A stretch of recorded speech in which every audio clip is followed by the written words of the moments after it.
नमस्कार दोस्तों, फिर से स्वागत है आपका रेडियंट फ्री एजुकेशन में। और आज हम देखेंगे मध्य प्रदेश के जेल प्रेरी के 24 जुलाई के पेपर को। इस पेपर में डिस्कशन में मैंने सभी शिफ्ट के क्वेश्चंस को इसमें इंक्लूड किया है। तो जो मुझे बच्चों से क्वेश्चंस मिले वो मैं आपके साथ में यहाँ डिस्कस कर रहा हूँ।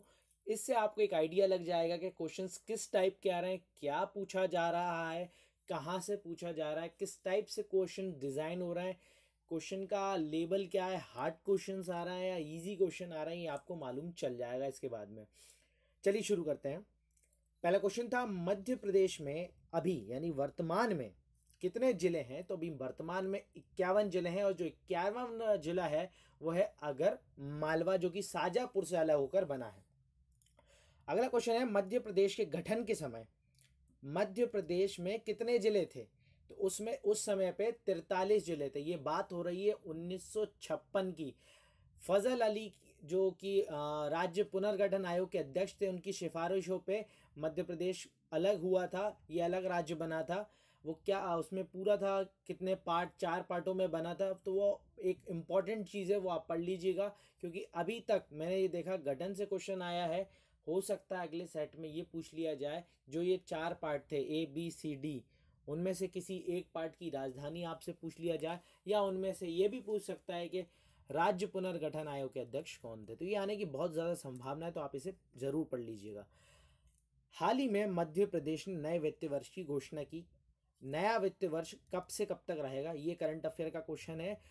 मध्य प्रदेश अपना फाइनेंशियल ईयर यानी वित्त वर्ष चेंज करने वाला पहला राज्य, इसलिए भी ये ज़्यादा इंपॉर्टेंट हो जाता है।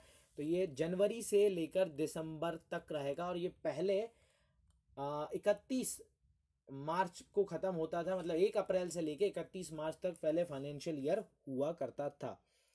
अगला क्वेश्चन था रानी दुर्गावती कहाँ से संबंधित है। तो रानी दुर्गावती जबलपुर से संबंधित है। ये क्वेश्चन रिपीट हुआ है, ध्यान करिए, ये क्वेश्चन रिपीट हुआ है। मैंने पहले भी अपनी वीडियो में बताया रानी दुर्गावती के बारे में, ये क्वेश्चन रिपीट हुआ है। राजा भोज किससे संबंधित है। राजा भोज से दूसरा क्वेश्चन है ये। पहले सेट में भी राजा भोज से रिलेटेड क्वेश्चन आ चुका है। ये पूछा गया था कि इनके मतलब एक तो भोपाल में ये बसे थे, दूसरा इनके बारे में दूसरे शहर का भी पूछा गया था। तो ये क्वेश्चन बहुत इंपॉर्टेंट हो गया है। अगला क्वेश्चन, ये परमार वंश के थे। बाणसागर बांध किस नदी पर बना हुआ है। तो बाणसागर जो बांध है वो सोन नदी पर बना हुआ है। बांध, नदी, इनसे क्वेश्चन आज नहीं हमेशा से पूछा जा रहा है और ये बहुत ज़्यादा इंपॉर्टेंट होती है, क्योंकि मध्य प्रदेश को नदियों का मायका कहा जाता है। इसलिए ये बहुत इंपॉर्टेंट है कि आपको नदियों के बारे में, डैम्स कितने हैं, परियोजना कौन कौन सी चल रही हैं नदियों पे, उसके बारे में आपको पूरी जानकारी हो। इससे रिलेटेड मैं जल्दी कुछ वीडियोस डालने वाला हूँ, तो मेरे साथ कनेक्टेड रहें आप। MP पुलिस के पेपर में वो आपको बहुत ज़्यादा हेल्पफुल होंगी। अगला क्वेश्चन देखते हैं, मध्य प्रदेश का सबसे बड़ा नृत्य समारोह। इसके आगे बच्चा बता नहीं पाया, जिससे मैं पूछ रहा था, तो उसने 4 ऑप्शन क्लियर नहीं दिए मुझे, तो ये मैं बता नहीं सकता कि आंसर क्या था। तो इस टाइप का कोई क्वेश्चन आया था, नृत्य के बारे में पूछा था। तो मध्य प्रदेश में नृत्य के बारे में क्वेश्चन पूछा जाता है। जैसे मध्य प्रदेश का राजकीय नृत्य कौन सा है, ये भी क्वेश्चन पूछा जाता है। तो नृत्य हमारा राई है। नाट्य हमारा नाच है, माच माच। मध्य प्रदेश की साक्षरता दर कितनी है, ये क्वेश्चन आया था। तो साक्षरता दर है हमारी 69.32। ये 2011 के आंकड़ों के हिसाब से है। अगली जो जनगणना होगी वो 2021 में होगी, हर 10 साल में होती है। जगन्नाथ सिंह किससे संबंध रखते हैं। तो जगन्नाथ सिंह मध्य प्रदेश के सांसद थे, तो ये राजनीति से संबंध रखते हैं। अगला क्वेश्चन था कि मध्य प्रदेश में कुल कितने संभाग हैं। तो मध्य प्रदेश में कुल 10 संभाग हैं। अगला क्वेश्चन था सतना जिले की सीमा किस राज्य से मिलती है। सतना जिले की सीमा किस राज्य से मिलती। तो सतना जिले की जो सीमा है वो उत्तर प्रदेश से मिलती है। अगला प्रश्न, हम साइंस से थे, कुछ साइंस क्वेश्चन देख लेते हैं। साइंस से पूछा था क्वेश्चन कि हाइड्रा जो होता है उसमें विभाजन किस प्रकार होता है, कैसे होता है। तो एक प्रोसेस होती है बडिंग, उसे बडिंग कहा जाता है। बडिंग के द्वारा इसमें हाइड्रा में विभाजन होता है। वन विनिमयकरण क्या होता है? इसमें भी मुझे ऑप्शन नहीं बता पाया बच्चा, तो मैं आपको आंसर नहीं बता सकता एग्जैक्ट कि क्या वो पूछना चाह रहा था क्वेश्चन में। अगला है क्वेश्चन, वनों के कटाव के कारण क्या होता है? तो वनों के कटाव के कारण मृदा अपरदन हो जाता है। जब बारिश होती है तो मिट्टी रुकती नहीं है, पानी गिरने से बह जाती है। पेड़ों की जड़ जो होती है वो मिट्टी को पकड़ बना के रखती है, तो इसलिए हमें ज़्यादा से ज़्यादा पेड़ लगा के रखना चाहिए ताकि मृदा अपरदन ना हो। क्या दोबारा प्राप्त नहीं किया जा सकता? देखिए 4 ऑप्शन थे इसमें कि बर्फ से पानी, भाप से पानी, जला हुआ कैरोसिन, एक और कोई ऑप्शन था। तो उसमें से जो ऑप्शन जला हुआ कैरोसिन है वो सही होगा, क्योंकि एक बार जब कैरोसिन जल जाएगा तो हम उसे किसी भी प्रकार से वापस नहीं कर सकते। भाप को पानी बना सकते हैं, बर्फ को भी पानी बना सकते हैं, पर जला हुआ जो कैरोसिन है उसे कुछ भी हम नहीं कर सकते। चलिए इंग्लिश के क्वेश्चंस देख लेते हैं। इंग्लिश में क्या आया था?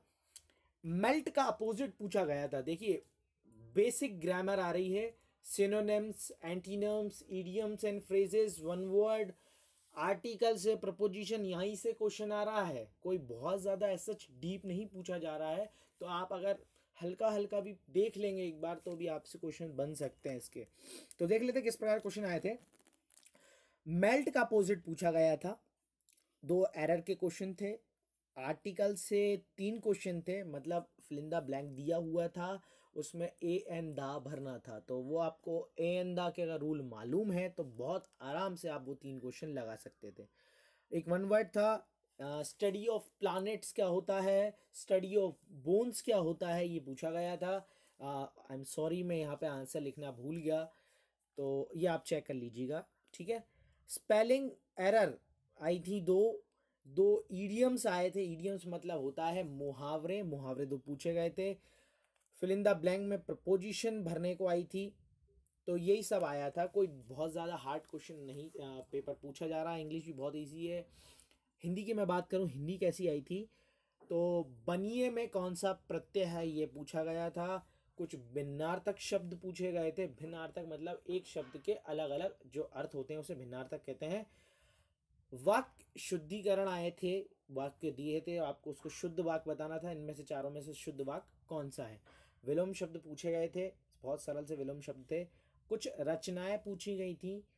अन्योक्ति अलंकार से प्रश्न आया था, एक प्रश्न आया अन्योक्ति अलंकार से। गजानन मुक्ति बोध की रचना पूछी गई थी। तो इतना इस टाइप का हिंदी का पेपर आ रहा है। बेसिक ग्रामर ही पूछी जा रही है, बहुत हार्ड नहीं आ रहा है, ये ध्यान रखिएगा। चलिए बात कर लेते हैं मैथ्स की। तो मैथ्स से कैसे प्रश्न आ रहे हैं। एक एवरेज का प्रश्न था। छोटी भिन्न कौन सी है, बड़ी भिन्न कौन सी है, क्वेश्चन पूछा गया था। ट्रेन वाले सवाल थे कि ट्रेन का कोई डाटा दी या स्पीड डिस्टेंस दी थी और टाइम पूछ लिया था, इस प्रकार का कोई क्वेश्चन था। सीरीज से श्रेणी से क्वेश्चन था। श्रेणी समझते हैं, जैसे 5, 9, 15, 17, 18, 20 ऐसे कुछ दे दिया, उनमें कोई लॉजिक निकल रहा होगा, उस हिसाब से हमें आंसर देना होता है। एल्जेब्रा का एक प्रश्न था, 1 + ये अपॉन वाला एक प्रश्न था, इसमें एल्जेब्रा का आया था। नल और टंकी से प्रश्न आए थे कि एक नल इतनी देर में भरता है तो टंकी कितने घंटे में भराएगी, ऐसे टाइप का कोई क्वेश्चन था। साधारण ब्याज से एक प्रश्न था। आयु वाले प्रश्न थे कि बाप की आयु इतनी है और बेटे की इतना गुनी है, तो 10 साल बाद दोनों की आयु इतना गुना हो जाएगी, इस प्रकार का एक सरल सा प्रश्न था। प्रॉफिट लॉस के प्रश्न थे और स्पीड बतानी थी। एक क्वेश्चन में टाइम और डिस्टेंस दिया होगा तो स्पीड बतानी होगी। मेन चीज़ इसमें ये पूछा गया था कि कन्वर्जन आपको आना चाहिए। कन्वर्जन आई मीन मीटर पर सेकंड को किलोमीटर पर आवर में कैसे बदलते हैं, ये आपको अगर आता था तो आप आंसर लगा सकते थे। आई होप आपको ये समझ में आया हो कि कैसे क्वेश्चंस आ रहे हैं। मैंने एक वीडियो डाल रखी है जिसमें मैंने करंट अफेयर के वीडियो डाल रखे हैं, मैं इसका लिंक भी आपको दे दूंगा। तो करंट अफेयर से क्वेश्चन आ रहे हैं, आप करंट अफेयर ज़रूर पढ़ लें। हर सेट में करंट अफेयर से क्वेश्चन आए हुए हैं।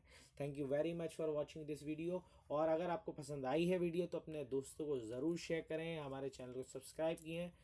Thank you very much.